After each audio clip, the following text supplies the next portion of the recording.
आज हाइट और डिस्टेंस के अंदर हम एक अगला क्वेश्चन देख रहे हैं जिसके अंदर हमें दो एंगल दे रखे हैं। मतलब एक ऐसा क्वेश्चन है जिसमें एक कार जो है वो मूव कर रही है और मूव करते करते किसी मतलब कार के जो ड्राइवर है उसने एक बिल्डिंग की तरफ देखा या एक हम टावर कह सकते हैं या बिल्डिंग, जैसे एक ही बात है, या टावर कह दो इसको या बिल्डिंग कह दो।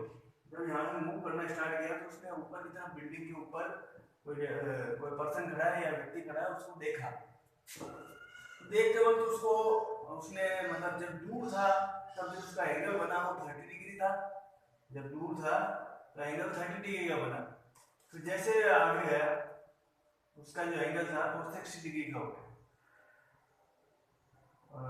और जब जब बी पॉइंट से उसने देखा तो उसकी दूरी उस बिल्डिंग से 500 मीटर की थी।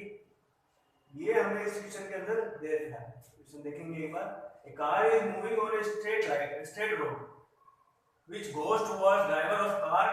Observe that angle of elevation of top of tower is 30 degree. Up to 10 second car is moving toward tower. Then he observed that angle of elevation of top of tower is become 60 degree. Find the speed of car. Car की हमें speed find करनी है कि वो car किस speed से जा रही थी। तो हमें एक दे रखा है कि भाई जब कभी भी कोई टावर दे रखा हो या फिर कोई बिल्डिंग दे रखी हो या फिर कुछ भी वर्टिकली ऑब्जेक्ट खड़ा हो कहीं पे, तो उसकी जो हाइट अगर मान लो नहीं दे रखी हो ना तो उसको हम एच लेके चलते हैं। तो ए बी जो है एच है, ये ए से लेकर बी तक ये जो बिल्डिंग की हाइट है, ये टावर की जो हाइट है वो एच है।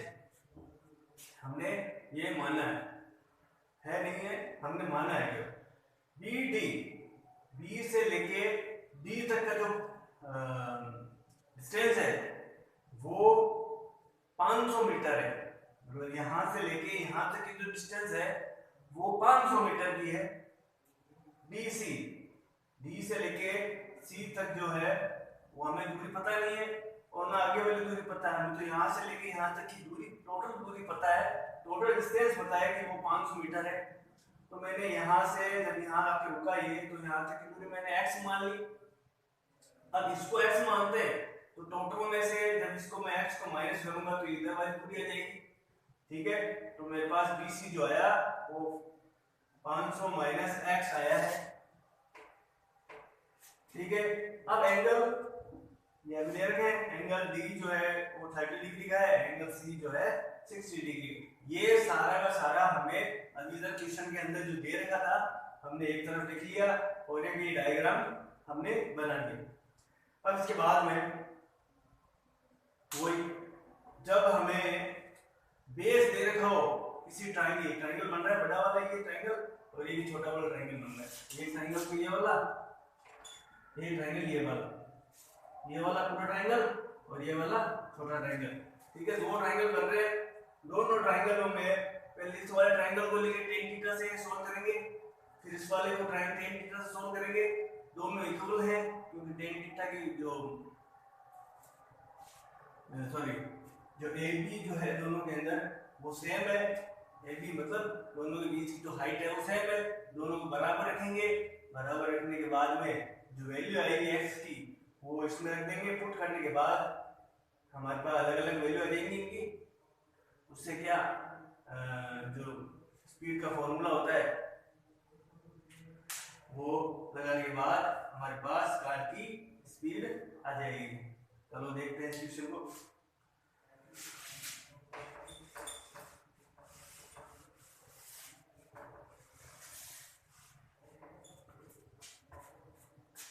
इस क्वेश्चन को मैं यहाँ से स्टार्ट कर रहा हूँ।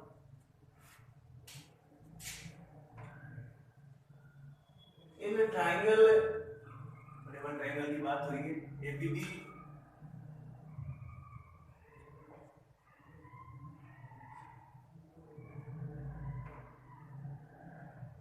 tan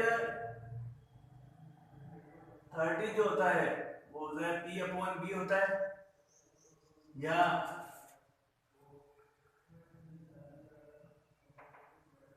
AB/, 500 tan 30 की वैल्यू जो होती है वो 1/√3 होती है, 1/√3। ये दे रखा है एपी, एपी को हमने इसको हाइट को h माना है, तो h लिख दो यहाँ पे, h 500 के बराबर है। आगे देखो, जब h को इधर रखा और 500 मतलब क्रॉस मल्टीप्लाई करना है, तो ये हो जाएगा 500/√3। ये हमारे पास h की वैल्यू आई है। और उसके बाद में हमने ये ट्रायंगल लेके सॉल्व किया, और अब अगला ट्रायंगल जो है वो हमारा होगा A B C. A B C के अंदर ये तो ट्रायंगल एबीडी की बात थी, अब ट्रायंगल ए बी सी की बात करेंगे। एबीसी के अंदर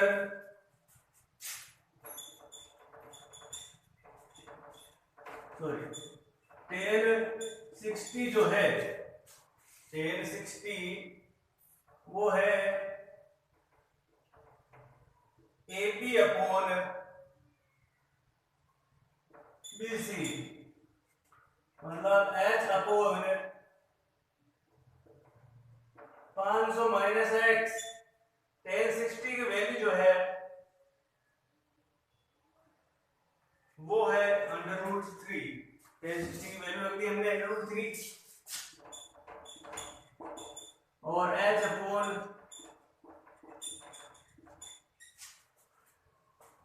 ये वैल्यू रखने के बाद क्रॉस मल्टीप्लाई किया,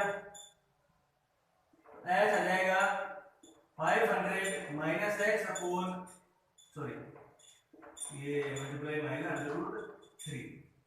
ये हमारे पास h की वैल्यू आ गई।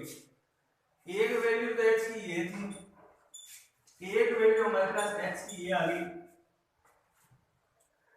इसके बाद में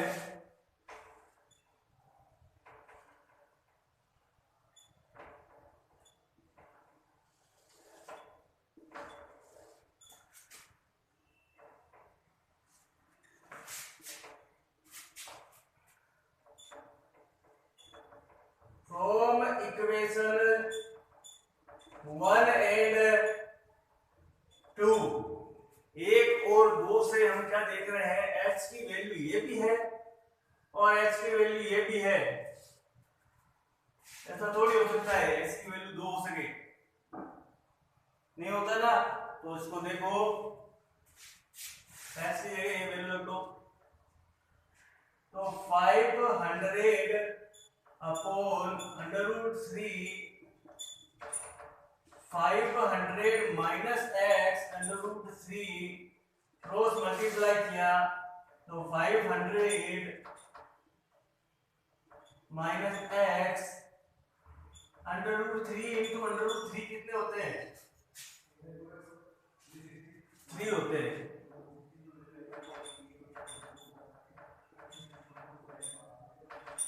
ठीक है, अब हम क्या करेंगे,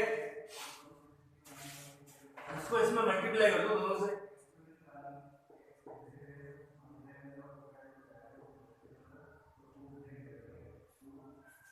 ठीक है, अब माइनस वाली पार्ट में चलिए प्लस इसको इधर भेज दो, मतलब 3x जो हो जाएगा वो 1500 माइनस 500 हो जाएगा। 3x जो है वो 1000,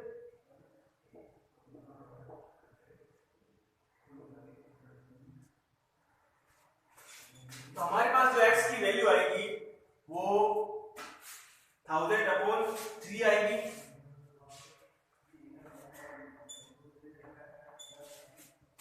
x की वैल्यू मतलब यहाँ 30 वाले एंगल से जब कार स्टार्ट हुई चलना और 60 वाले एंगल सी पॉइंट तक आई, तो वहां तक की जो दूरी है वो ये है हमारे पास 1000/3। अब ये यहां तक की हमारे पास दूरी आ गई, और इस दूरी को हमें पूरा करने में कितना सेकंड का टाइम लगा, t जो दे रखा है वो 10 सेकंड दे रखा है। क्वेश्चन में देखना, अभी जो t दे रखा है वो 10 सेकंड दे रखा है। दूरी और टाइम हमारे पास है, स्पीड जो होगी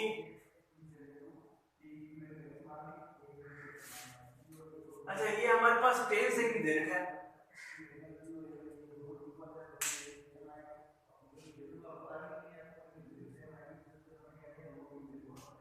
तो ये क्वेश्चन में कह रहा है कि find the speed of the car.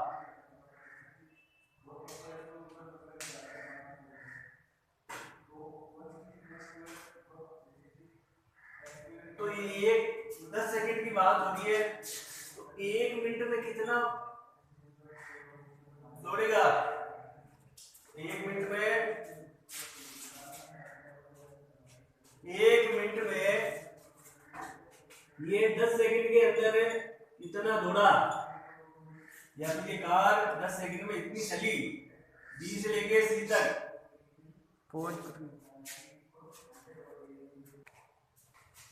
इसमें 10 सेकंड के लिए जो इसकी जो दूरी है 10 सेकंड में इसकी दूरी 1000/3 मीटर की दूरी कवर की है, तो 1 मिनट में कितना करेगा? 1 मिनट में 1000/3 इंटू 60/10, क्योंकि 1 मिनट में 60 सेकंड होता है और हमें 10 सेकंड की हमने दूरी तय कर ली है, तो 60/10 से इसको मल्टीप्लाई करेंगे, इसको सोल्व किया, 0 से 0 कट गया, 3 से 6 कट गए, तो हमारे पास वैल्यू आई है 2000 मीटर, या इसको 2 किलोमीटर भी लिख सकते हैं 1 मिनट में, पर मिनट 1 मिनट में 2000 किलोमीटर, तो 2000 मीटर इसने दूरी तय की है, तो या फिर इसको मीटर किलोमीटर में चेंज किया, 1000 से डिवाइड कर दिया, तो 2 किलोमीटर पर मिनट ये इसकी स्पीड होगी। तो इस टाइप का भी इक्वेशन आता है। इसके बाद में कुछ एक व्यक्ति जो है 2 बिल्डिंगों के बीच में खड़ा है, जब इधर देखता है वो बिल्डिंग बहुत ऊंची दिखती है उसको, तो एंगल भी बड़ा बनेगा, एक थोड़ी बिल्डिंग नीचे है तो उसकी तरफ देखने पे एंगल जो थोड़ा कम बनेगा, क्योंकि वो उससे कम ऊंचाई पे। तो हमारे जो एंगल बनते हैं किसी भी चीज को ऊपर की तरफ देखने पे, वो उनकी हाइट के ऊपर डिपेंड होते हैं। अगर हाइट ज्यादा होगी तो एंगल ज्यादा बनेगा, और हाइट कम होगी तो एंगल कम बनेगा। इसके ऊपर भी इक्वेशन है, वो देखते हैं। तो इस तरह से कोई इक्वेशन है जिसमें लिखा हुआ है two poles of equal height are standing opposite to each other on either side of the road which is 80 meter wide. एक 80 मीटर वाइड कोई रोड है, उसकी दोनों तरफ 2 पोल खड़े हैं, h मीटर के सेम हाइट के हैं, और इसकी हाइट और उसकी हाइट दोनों same. From a point between them on the road, the angle of elevation of the pole are 60 degree and 30 degree। मतलब उनके बीच का जो एंगल ऑफ एलिवेशन है वो 60 डिग्री और 30 डिग्री है, और ये 80 मीटर वाइड है रोड, 30 डिग्री और 60 मीटर इसका एंगल ऑफ एलिवेशन है एक पॉइंट से। Find the height of the poles and the distance of the point from the poles. पहले तो क्या इन पोल्स की हाइट निकाल ली है, और उनके बीच जो पॉइंट से जो दूरियां हैं वो भी हमें फाइंड आउट करनी है। तो हमें क्या क्या दे रखे हैं? 2 एंगल दे रखे हैं, फर्स्टली ये 60 और 30 डिग्री 2 एंगल दे रखे हैं, दोनों पोल की ऊंचाई दे रखी है, माना हमने लेट इनके बीच की दूरी है, इनकी जो हाइट है वो h है। मटेरियल जो दे रखा है, मतलब यहाँ से पूरी जो दोनों पोल्स के बीच की दूरी है वो 80 मीटर दे रखी है। अब AD अगर मैं मान लो इस पॉइंट से इसकी दूरी x मानता हूँ, तो इधर वाली जो दूरी होगी बाकी बची हुई वो 80 में से माइनस करेंगे तो आएगी, तो 80 माइनस x वाली दूरी इसकी होगी और x इसकी दूरी होगी। तो ये चीजें हमें दे रखी है क्वेश्चन में, और क्वेश्चन जो हमने देख लिया है कि भाई इसमें क्या क्या हमें फाइंड आउट करना है। एक तो इन पोल्स की जो हाइट होगी वो, और इनके जो बीच की दूरी है इस पॉइंट से वो फाइंड आउट करनी है। तीसरे सेम है, थोड़ा सा ही चेंजेस है। उसमें दोनों कार आगे जा रही थी तो वैसे दूरी निकाल रहे थे, इसमें बीच दो पोल्स के बीच की जो दूरी है वो निकालनी है। तो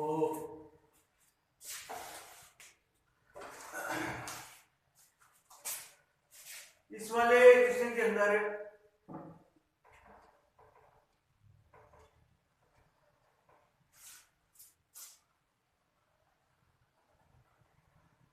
वही ट्राइंगल देखो, पहले कौन सा ट्राइंगल है, इसके अंदर सबसे छोटा मतलब इधर वाला ट्राइंगल ले लो, ये वाला ट्राइंगल लेते हैं। Triangle A D E, AD के अंदर tan 30 जो है वो ED upon AD, ED upon AD. ED कितना है, एच है, और एडी ए से लेकर डी तक एक्स। tan 30 की जो वैल्यू होती है वो 1 अपॉन √3 होती है। क्रॉस मल्टीप्लाई किया तो x हो जाएगा x अपॉन √3।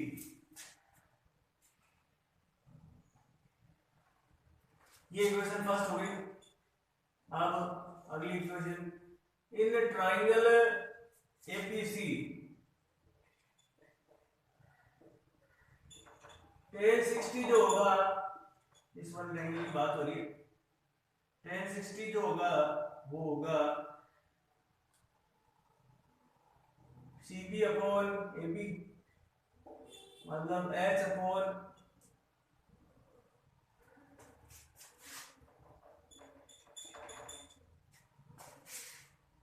और tan 60 की वैल्यू जो होती है √3 होती है, H अपॉन 80 माइनस x। तो H जो हो जाएगा वो हो जाएगा 80 माइनस x √3। ये आ गई सेकेंड वैल्यू। के बाद में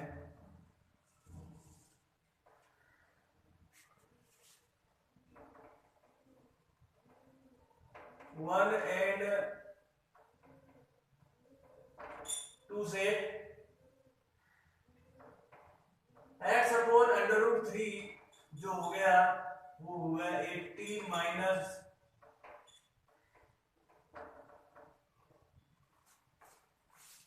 इस वाले इक्वेशन और इस वाले इक्वेशन को मैंने यहाँ लिख दिया है, दोनों बराबर है क्योंकि x भी इधर है x भी उधर है, तो ऐसे दोनों की जगह लिख दिया और इक्वेशन 1 और 2 से हमारे पास ये आ गया। क्रॉस मल्टीप्लाई किया 80 माइनस x √3, क्रॉस मल्टीप्लाई करने पर x बराबर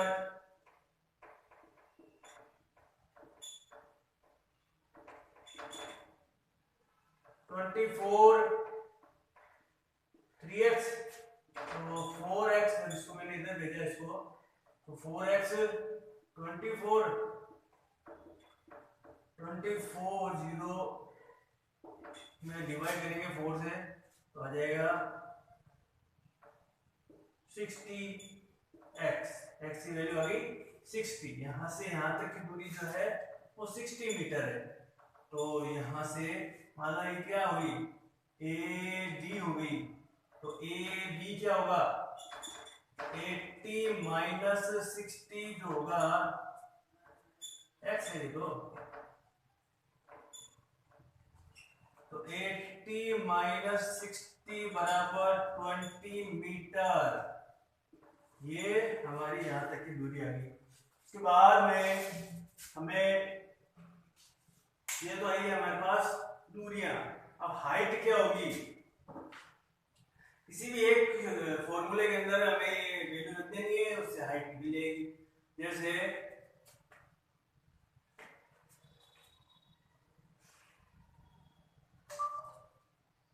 इस वाले क्वेश्चन में रख देते हैं यहाँ पे।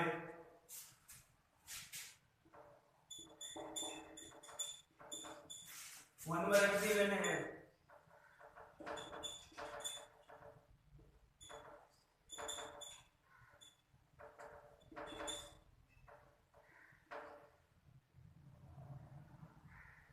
ये x की जो वैल्यू थी कितनी आई थी? x की जो वैल्यू आई है 60 मीटर।